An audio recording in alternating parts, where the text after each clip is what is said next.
Hello and अस्सलाम वालेकुम dear students, welcome again to my YouTube channel brainstorming knowledge. और आज की इस वीडियो में हम क्लास 6 जो लेसन नंबर 2 है हिस्ट्री का, उसके टेक्स्ट क्वेश्चंस करने वाले हैं।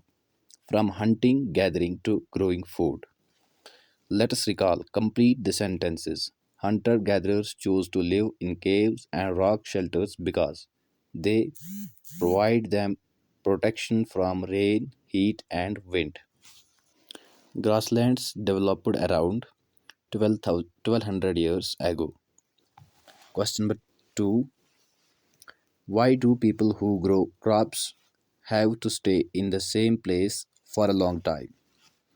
When people grow crops, they have to stay in the same place for a long time to take care of plants by watering, weeding, drying away animals and birds, and wait for the crop ripening.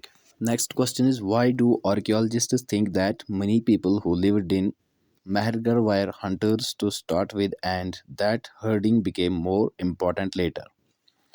Answer: archaeologists found the bones of many wild animals such as deer and pig at the earlier.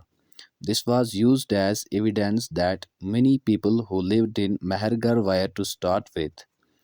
But later on, herding became important for then bones of sheep and goat were at that sites. Question number 4. Why did hunter gatherers travel from place to place?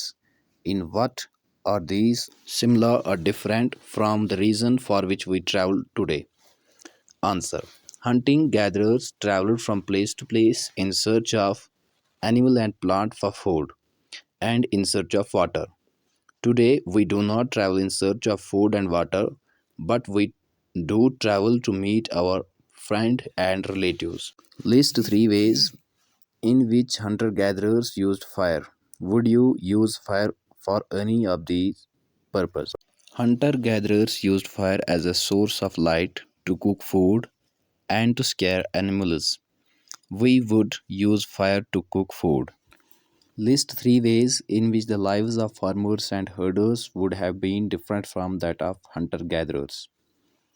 The 3 ways which shows that the lives of farmers and herders would have been different from that of hunter gatherers are: number first, farmers and herders mostly live a settled life, while as hunter gatherers would always wander in search of food, and farmers and herders mostly depended on agriculture and domestication of animals, while as hunter gatherers depended on hunting of wild animals and wild plants. Farmers and herders live in huts and thatched houses, while as hunter gatherers live in caves.